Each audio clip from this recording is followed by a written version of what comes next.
अभी हम कटिहार जिले के कदवा प्रखंड अंतर्गत +2 आदर्श माध्यमिक हाई स्कूल कुड़ुम में है। मिडिल स्कूल से अपग्रेड होने के बाद हाई स्कूल इसको बनाया गया है, लेकिन हाई स्कूल में पढ़ाने के लिए कोई भी टीचर्स नहीं है। क्लास 9, 10, 11 और 12 क्लास के लिए कोई भी टीचर्स यहाँ पे अवेलेबल नहीं है। राष्ट्रीय शिक्षा नीति 2020 कहती है कि सरकारी स्कूलों में शिक्षक रिक्तियों को जल्द से जल्द समयबद्ध तरीके से भरा जाए। विशेष रूप से वंचित क्षेत्रों और खराब छात्र शिक्षक अनुपात या उच्च निरक्षरता वाले क्षेत्रों को प्राथमिकता दी जाए। इसके अलावा शिक्षा नीति में इस बात पर जोर दिया गया है कि प्रत्येक स्कूल में हर 30 विद्यार्थियों पर एक शिक्षक और सामाजिक आर्थिक रूप से वंचित छात्रों की बड़ी संख्या वाले क्षेत्रों में हर 25 विद्यार्थियों पर एक शिक्षक सुनिश्चित किया जाए। लेकिन कटिहार जिले के कदवा प्रखंड के कुरुम हाट से सटे +2 आदर्श मध्य विद्यालय में शिक्षकों की भारी कमी है। इस मध्य विद्यालय को अपग्रेड करते हुए +2 हाई स्कूल बनाया गया है। इसके कैंपस में 2 और स्कूलों को शिफ्ट किया गया है। प्राथमिक विद्यालय सबनपुर टोला की अपनी जमीन नहीं होने के कारण, जबकि प्राथमिक विद्यालय सिहरोल टोला कमालपुर को बाढ़ के कारण यहां शिफ्ट किया गया था। तीनों विद्यालयों को मिलाकर लगभग 1200 से ज्यादा बच्चे यहां पढ़ते हैं, लेकिन बच्चों की संख्या के हिसाब से शिक्षकों की संख्या काफी कम है। 2018 में उत्क्रमित और 2022 में +2 बनाने के बावजूद कक्षा 9 से लेकर कक्षा 12वीं तक के लिए यहां एक भी शिक्षक पदस्थापित नहीं हुआ। स्कूल के प्रभारी प्रधानाध्यापक मोहम्मद इंतखाबुर रहमान ने बताया कि स्कूल में बच्चे बहुत हैं, लेकिन शिक्षकों की भारी कमी है। साथ ही कंप्यूटर ऑपरेटर भी नहीं है। तीनों स्कूलों को मिलाकर लगभग 1200 बच्चों के साथ इतना बड़ा सिस्टम चलाना संभव नहीं हो पाता है, लेकिन क्या करें। उन्होंने आगे कहा कि 9वीं और 10वीं के बच्चों को स्मार्ट क्लास में बैठा देते हैं, लेकिन उनके लिए शिक्षक की भारी कमी है। उनके अनुसार केवल आदर्श माध्यमिक विद्यालय में 22-23 शिक्षकों की आवश्यकता है, लेकिन यहाँ सिर्फ 6 शिक्षकों की बहाली हुई है। आपके कैंपस में जैसे मुझे मालूम हुआ कि 3 स्कूल शिफ्टेड है जी, एक साथ चलता है जी, तो इसमें से कोई आपको परेशानी होती है? नहीं, उन स्कूल से परेशानी कुछ नहीं है, बल्कि उनसे हमको हेल्प मिलती है। हेल्प मिलती है। हाँ, वहाँ के सभी टीचर हमारे रूटीन में शामिल हैं, जो 1 to 8 चलाने में दिक्कत नहीं होती है। यहाँ पे +2 भी क्लास +2 भी है, लेकिन उसकी क्लास आने से हम लोग एडजस्ट कर लेते हैं, लेकिन उसके लिए अवेलेबल सरकार ने टीचर नहीं दिया है। क्या +2 के लिए कोई भी टीचर नहीं? कोई भी टीचर नहीं है। 9, 10 के लिए भी टीचर नहीं है, क्योंकि अपग्रेड हाई स्कूल हो गया। अपग्रेड होने का कितना दिन हुआ? 18 से है। 2018 से अपग्रेड है, परंतु अभी तक एक भी टीचर 9, 10 के लिए नहीं है। और 11, 12 जो है वो आपका 2022 में हुआ है, जो केवल 9 क्लास में ही 11 क्लास में एडमिशन हुई है। 11 क्लास में कितने बच्चे हैं? अभी 22 बच्चे आर्ट्स में हैं और 3 बच्चे साइंस में हैं, कुल मिला के 25। तो आपके अंडर में जैसे आप लोग 9, 10 मतलब 0 से लेकर जहाँ तक आप लोग मतलब मिडिल स्कूल ही है ना? जी। मिडिल स्कूल में कितने टीचर हैं?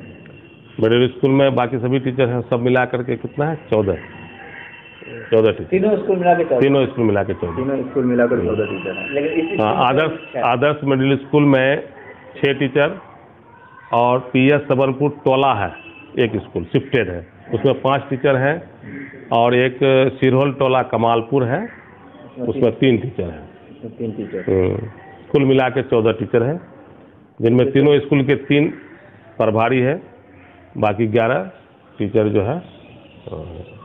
तो जैसे 9, 10 और 11, 12 में टीचर नहीं है, तो जब बच्चे आते हैं तो वो कैसे पढ़ते हैं? उनको हम एडजस्ट करा देते हैं, और स्मार्ट क्लास है उसमें हम बैठा देते हैं उसी में, और प्रोजेक्टर भी लगा है, प्रोजेक्ट के थ्रू से भी हम क्लास चालू कर देते हैं। 9 क्लास और 10 क्लास में कितने स्टूडेंट होंगे लगभग? 9 क्लास में 92, और 10 क्लास तो एग्ज़ाम दे चुका है मैट्रिक का फाइनल, इसमें 54 था। तो अभी 8 क्लास में कितने स्टूडेंट होंगे? अभी 8 क्लास में 160, 160। अभी जो फिर वो 9 क्लास में जाएंगे जी।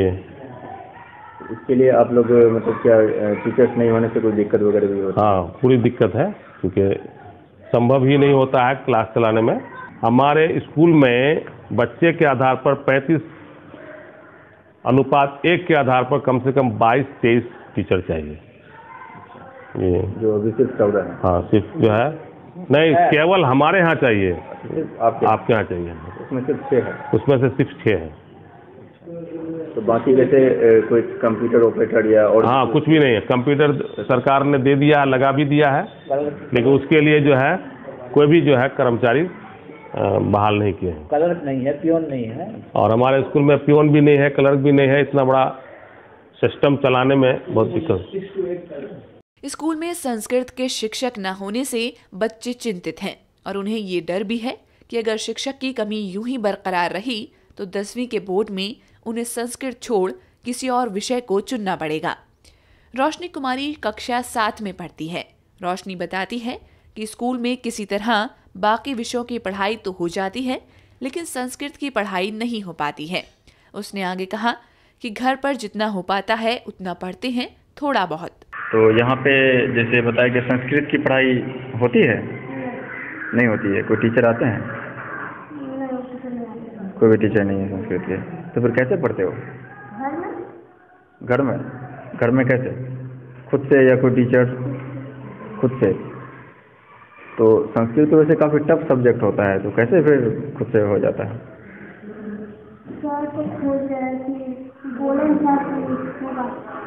अच्छा, लेकिन अब तक हुआ नहीं है। एग्ज़ाम फिर कैसे हो जब पढ़ते नहीं हो तो फिर ठीक ठाक जाता है एग्ज़ाम? अच्छा, मान लेते हैं अगर संस्कृत के टीचर नहीं आते हैं स्कूल में और आएंगे ही नहीं, तो फिर क्लास 10th में 12 में कैसे पढ़ोगे? वही संस्कृत ही पढ़ोगे या फिर चेंज कर दोगे सब्जेक्ट? चेंज करना होगा ना।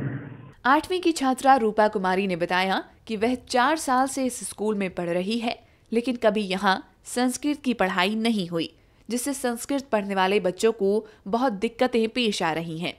अच्छा, संस्कृत की पढ़ाई होती है? नहीं होती है, तो फिर कैसे पढ़ते हैं?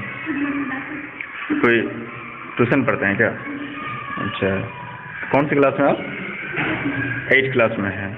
तो अब तक संस्कृत का कोई भी टीचर स्कूल में नहीं आया है? कितने दिन से इस स्कूल में पढ़ते हैं? 3-4 साल। अच्छा, तो आप लोग क्या चाहते हैं, क्या डिमांड करते हैं गवर्नमेंट से? संस्कृत की पढ़ाई हो। इसके संस्कृत के अलावा कोई ऐसा सब्जेक्ट जिसमें इसके टीचर नहीं आते हों? संस्कृत का छोड़ के सब टीचर हैं। इस स्कूल में विज्ञान के शिक्षक मोहम्मद मोतबर आलम ने बताया कि तीनों स्कूलों को मिलाकर लगभग 1200 बच्चे नामांकित हैं, लेकिन शिक्षकों की संख्या सिर्फ 14 है, जिससे काफी परेशानी होती है। उन्होंने कहा कि स्कूल में भाषा के शिक्षकों की बहुत कमी है, खासकर संस्कृत की पढ़ाई बिल्कुल भी नहीं हो पा रही है। माने बाली जो होती है गणित एवं विज्ञान, तो गणित विज्ञान तो हम आ गए उसमें, बाकी लैंग्वेज और सोशल साइंस का सीट पूरा खाली। अगर वो लोग यहाँ कोई बाली आ जाता है, मैंने कोई यहाँ जो टीचर आ जाते हैं, तो लैंग्वेज का प्रॉब्लम सॉल्व हो जाएगा। मैथ और साइंस को आप? हाँ, मैथ का साइंस हम ले लेते हैं, या और भी हैं, मुंशी कुमारी साहब हैं जो है 1 to 5 के हैं, लेकिन वो साइंस के स्टूडेंट हैं, तो वो भी ले लेते हैं। अच्छा, तो इससे साइंस पूरा प्रॉब्लम मैथ और साइंस हो जाता है। लेकिन है कि इंग्लिश और जो है उर्दू के टीचर हैं सर, हेड सर, तो वो तो टाइम को देख पा रहे हैं, कम पा रहे हैं, वो तो काम में ही इंगेज हो जाते हैं। बाकी संस्कृत का तो टीचर, मेरा स्कूल में संस्कृत के टीचर ही नहीं है, एक भी टीचर नहीं है संस्कृत न, तो संस्कृत की पढ़ाई नहीं हो पाती है। जैसे 9th 10th वगैरह जैसे होगा तो सब बच्चे फिर कैसे पढ़ते हैं? संस्कृत वो ट्यूशन पर है लोग, सब ट्यूशन पे? हाँ, क्योंकि संस्कृत जो लोग जो पढ़ाने का कोई है ही नहीं है, एक भी टीचर नहीं है। और हम लोग तो संस्कृत ऐसा है कि पढ़ा नहीं सकते हैं। हिंदी है तो किसी तरह पढ़ा देंगे देखिए, लेकिन संस्कृत तो वो अलग है, तो हम लोग पढ़ा नहीं पाते। तो संस्कृत की पढ़ाई हमारे स्कूल में होती ही नहीं है। ये संस्कृत हाँ, का टीचर होना चाहिए। हाँ, जरूरी है संस्कृत का भी होना चाहिए। इंग्लिश की टीचर नहीं है। उसके बाद जो है आपका जो है उर्दू का टीचर एक होना चाहिए। तो ये सब के टीचर नहीं होने के कारण जो है थोड़ा प्रॉब्लम आता है। लेकिन ये है कि संस्कृत उर्दू तो फिर भी पढ़ा देते हैं ये वो, लेकिन संस्कृत का है ये नहीं है, तो वो तो संभव ही नहीं है। जिसके कारण यहाँ के बच्चे कितना स्टूडेंट होंगे स्कूल में? ये पूरा हमारे सेफ्टी लगा करके लगभग 1200 टीचर नहीं, स्टूडेंट 1200 लगभग होंगे। 1200 स्टूडेंट में 14 टीचर। मात्र 14 टीचर हैं। अब बताइए 35 पर 1 है, तो आप जो है जैसे है कि मेरा 8 में है, तो 8 में 160 बच्चे हैं, तो कम से कम सेक्शन ए सेक्शन 2 होना चाहिए। तो अब अगर उसको हम जोड़ते हैं तो वो हो गया। अच्छा, आप 7 में लीजिए, 185 बच्चे हैं 7 में, तो एक क्लास में संभव नहीं है, उसको भी सेक्शन ए सेक्शन बी होना चाहिए। अगर वैसा किया जाए तो टीचर का बहुत जरूरत पड़ जाएगा, 25 टीचर का। लेकिन हम लोग क्या करते हैं, उसी में उसको पढ़ा देते हैं, जिससे पढ़ने में बच्चे को भी परेशानी। आप जो पीछे बैठ जाएगा तो अगर बोला जाएगा खुद समझ में आए कि नहीं आए। आप 160 बच्चे को पढ़ाना एक टीचर, तो ये परेशानी तो है। हाँ, आप इफेक्ट तो जरूर होगा। तो हम सब मिला के यही कहेंगे कि सरकार से जो मैंने शिक्षक तक बहाली की जाए, इससे जो स्कूल आगे बढ़ेगा। इस मामले में हमने कदवा प्रखंड के प्रखंड शिक्षा पदाधिकारी राजमणि महतो से फोन पर बात की, तो उन्होंने शिक्षकों की कमी को स्वीकार किया और कहा कि ऐसा बहुत से स्कूलों में है जिन्हें हाल ही में अपग्रेड किया गया है, लेकिन धीरे धीरे इसमें सुधार भी किया जा रहा है। उन्होंने आगे कहा कि जल्द ही शिक्षकों की बहाली की प्रक्रिया शुरू होने वाली है और ये काम 1 साल के अंदर हो जाने की पूरी उम्मीद है। हाई स्कूल जो भी उत्क्रमित हुआ, अब बहाली होगा, पर्याप्त शिक्षक बहाल होंगे तभी ना पढ़ाई होगी उस ढंग से। तभी तो जिस विषय के टीचर है वो विषय अपना पढ़ाते हैं, है ना। ये समस्या तो है, अब धीरे धीरे ये समस्या दूर हो रही है, धीरे धीरे अब बहाली भी होने वाली है, फिर भवन भी बनने वाला है। जहाँ जहाँ उत्क्रमित हुआ है माध्यमिक विद्यालय, है ना, बिल्डिंग अब बनना शुरू होगा, नापी भी हो रहा है। यहाँ देखिए ये आनंदी मध्य विद्यालय कदवा में लेआउट वगैरह हुआ है 3 मंजिला भवन का। उसी प्रकार भवन भी जहाँ जहाँ उत्क्रमित हुआ है वहाँ भवन भी बनेगा और टीचर की भी बहाली होगी। बहाल हो जाएंगे साल भर के अंदर, तब तो समस्या दूर हो जाएगी।